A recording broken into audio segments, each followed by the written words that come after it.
aboard the Basilisk,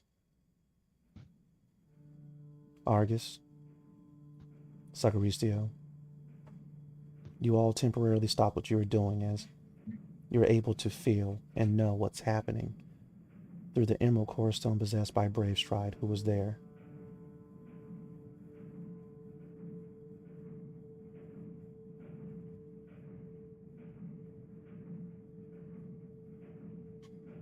The Crimson Core Stone desires to destroy the entire space station. Get rid of them all. The Amber Core Stone desires to build an android in the likeness of Jackson. Brave Stride, the Emerald Core Stone, lets you know that the body could be restored, but the spirit has passed on. Aura, the Azure Core Stone,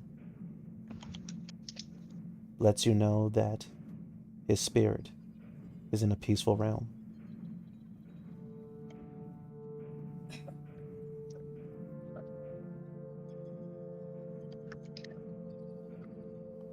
Sacaristio, Argus, what do you two do?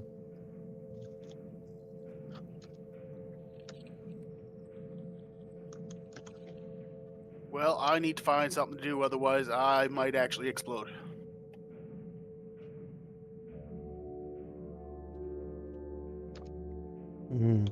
Sacaristio? He has a momentary pause from what he's doing, from repairing the ship, thinking about what he could do to try and, well, do what he can. An android wouldn't do any good. He can feel through the core stones that restoring the body, that could be possible, but obviously the spirit's at peace now. So rather than pushing the issue, he's just gonna leave Jackson to rest his weary soul in the chaos of the cosmos. Mm-hmm. And with that, you give him a nod, and you return to repairing the basilisk. You walk through the spot where you guys kind of played a joke on him. You remember him freaking out. You remember the good times, the laughter, the training. You remember the potential that, unfortunately, this ongoing battle that you have with this cult for the fifth has now snuffed out. And on that somber note, we will conclude tonight's session.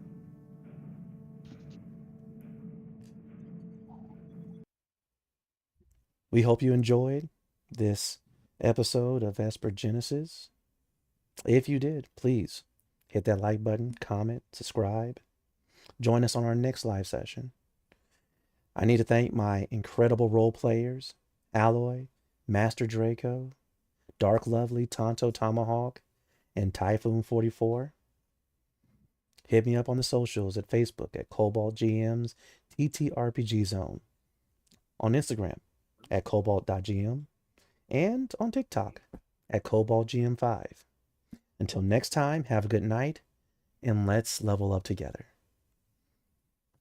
Good night.